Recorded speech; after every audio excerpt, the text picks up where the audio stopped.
ನಮಸ್ಕಾರ ವೀಕ್ಷಕರೇ, Udupi recipes YouTube ಚಾನೆಲ್ಗೆ ನಿಮಗೆಲ್ಲರಿಗೂ ಸ್ವಾಗತ.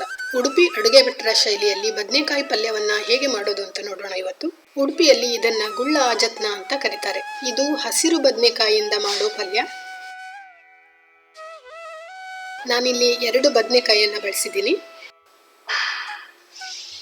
ಇದನ್ನ ಉದ್ದುದ್ದವಾಗಿ ಸಪೂರಕ್ಕೆ ಕತ್ತರಿಸ್ಕೊಳ್ಬೇಕಾಗತ್ತೆ. ಕತ್ತರಿಸಿದ ಬದನೆಕಾಯಿಯನ್ನ ನೀರಲ್ಲಿ ಸ್ವಲ್ಪ ಹೊತ್ತು ನೆನೆಸಿಟ್ಕೊಳ್ಬೇಕು. ಅದರಲ್ಲಿರುವ ಒಗರುತನವನ್ನ ಕಡಿಮೆ ಮಾಡಲು ಇದು ಸಹಾಯಕ ಆಗುತ್ತೆ.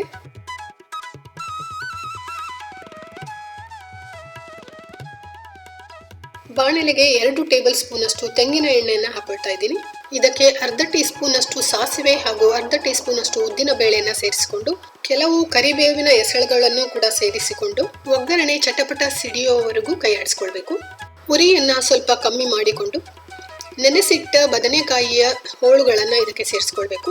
ಒಮ್ಮೆ ಚೆನ್ನಾಗಿ ಕೈ ಆಡಿಸಿದ ನಂತರ ಇದಕ್ಕೆ 1/4 ಟೀ ಸ್ಪೂನ್ ಅಷ್ಟು ಅರಿಶಿನ ಪುಡಿ, 1 ಟೇಬಲ್ ಸ್ಪೂನ್ ಅಷ್ಟು ಬೆಲ್ಲ ಹಾಗೂ 1 ಟೀ ಸ್ಪೂನ್ ಅಷ್ಟು ಉಪ್ಪನ್ನು ಹಾಕಿ ಚೆನ್ನಾಗಿ ಮಿಕ್ಸ್ ಮಾಡ್ಕೊಳ್ಬೇಕು. ಗಮನಿಸಿ, ನಾನಿಲ್ಲಿ ಸ್ವಲ್ಪ ಕೂಡ ನೀರನ್ನ ಸೇರಿಸಲಿಲ್ಲ.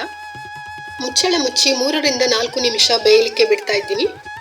ಈ ತರಕಾರಿ ತುಂಬಾ ಬೇಗನೆ ಬೇಯುತ್ತೆ. ನೋಡಿ, 3 ರಿಂದ 5 ನಿಮಿಷ ಆಗಿದೆ. ಇವಾಗ ಒಂದು ಚಿಕ್ಕ ನಿಂಬೆ ಗಾತ್ರದ ಹುಣಸೆ ಹಣ್ಣನ್ನು ನಾನು ಆಗಲೇ ನೆನೆಸಿಟ್ಕೊಂಡಿದ್ದೆ. ಸುಮಾರು 1 ಟೇಬಲ್ ಸ್ಪೂನ್ ಅಷ್ಟು ಹುಣಸೆ ಹಣ್ಣಿನ ರಸವನ್ನು ನಾನು ಸೇರಿಸ್ಕೊಳ್ತಾ ಇದ್ದೀನಿ.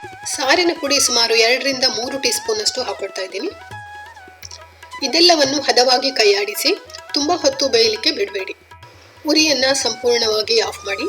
ಹದವಾದ ಹುಳಿ ಸಿಹಿ ಖಾರದ ಸಮ್ಮಿಶ್ರಣದ ಈ ಪಲ್ಯ ತುಂಬಾ ರುಚಿಯಾಗಿರುತ್ತೆ. ಅನ್ನದೊಂದಿಗೆ ತುಂಬಾ ಚೆನ್ನಾಗಿ ಹೊಂದ್ಕೊಳ್ಳುತ್ತೆ.